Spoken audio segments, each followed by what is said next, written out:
All right, let's dive right into this explainer.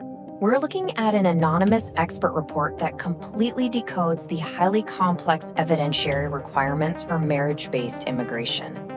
Today, we're bypassing all that surface-level advice and focusing strictly on the core mechanisms and cause and effect relationships that actually dictate whether an application is approved or denied.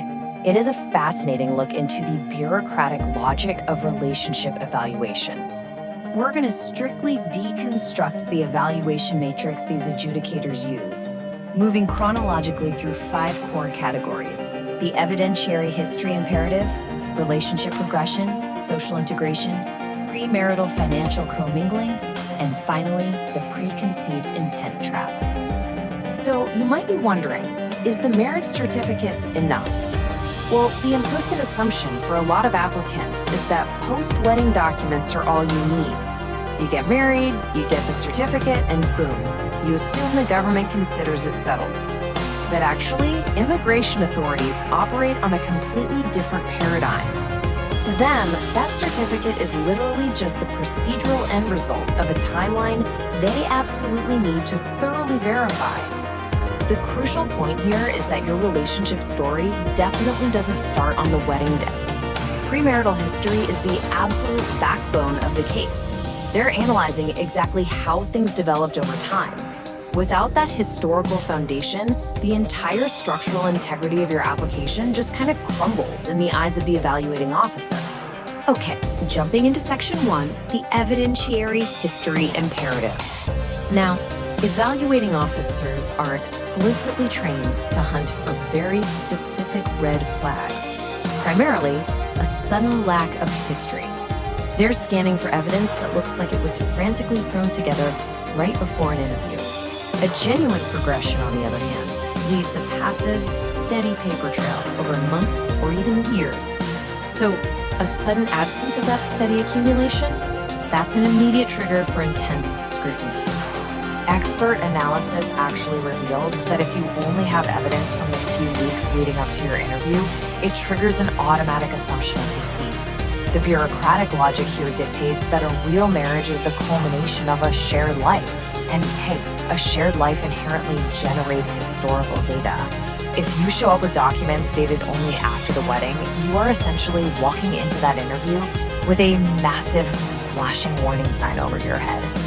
Moving on to Section 2, dissecting relationship progression. Look, data dumping thousands of daily text messages is a super common surface-level mistake. Evaluating officers literally do not have the time, or the desire, honestly, to read every mundane text you've ever sent. Instead, experts highly advise curating a structured timeline that highlights genuine relational milestones. You want to extract the key moments, the official first date, early professions of commitment, and concrete plans for the future. And you back that up with phone logs to prove consistent frequency over time. This perfectly illustrates the massive difference between weak and expert-level evidence. Adjudicators are actively looking for visual progression and context, not just 50 repetitive selfies. A selfie tells the officer absolutely nothing about the environment or your community. A verified photo strategy, though, that shows you two at different times of the year, at formal events, casual outings, and crucially, interacting with third parties. Context is the ultimate proof of reality. All right, Section 3, markers of social integration. Adjudicators are digging for third-party awareness. Real relationships just don't exist in a vacuum, right? They want to see travel itineraries or Airbnb receipts to prove you actually navigate logistics together. They want signed affidavits from colleagues and friends or public social media posts to establish that your broader social circle acknowledges the relationship is completely legitimate. Now, this is a major red flag. While there are definitely exceptions for strained family dynamics, and the system does account for that for sure, hiding the marriage from both families entirely is flagged as a massive vulnerability. The baseline assumption is that in a genuine progression, at least some family members are brought into the loop. Total secrecy on both sides? That heavily tips the scale toward a fraud investigation.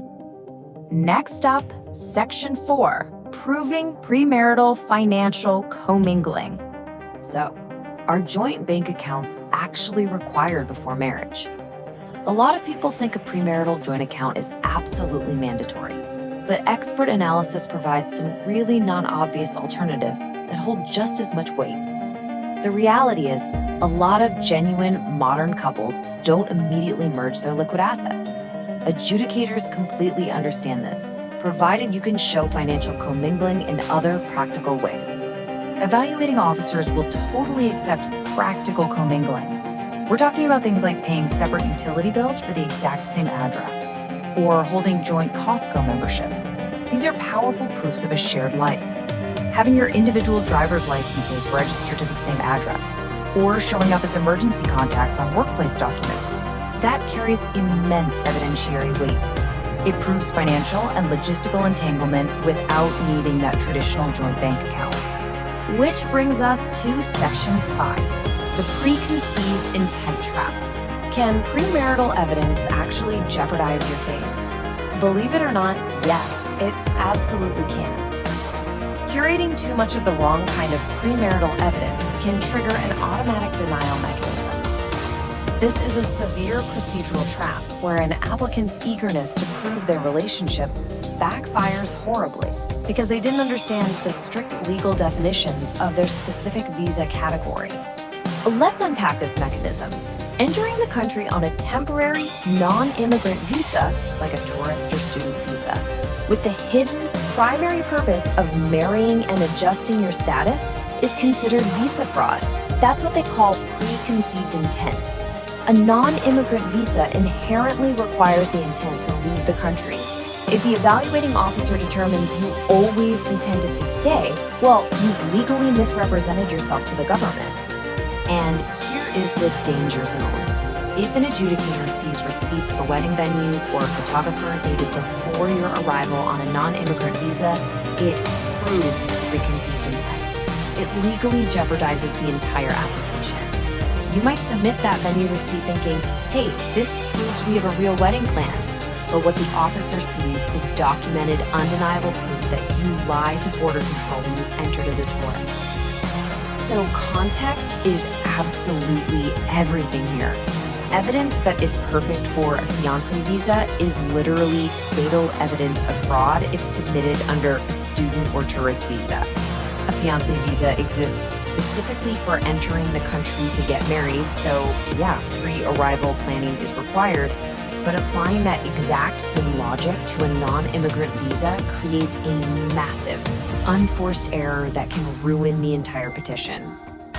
To wrap up the methodology, experts highly emphasize organizing all these documents into neat, consolidated, logically named PDF files.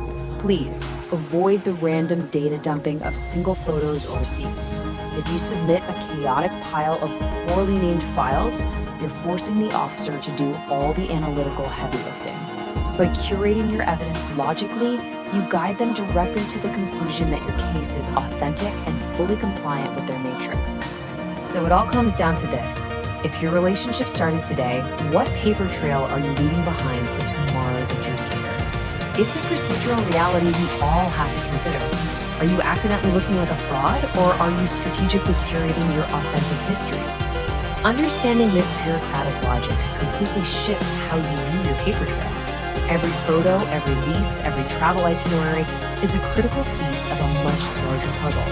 Master this matrix, and you don't just submit an application, you prove your reality.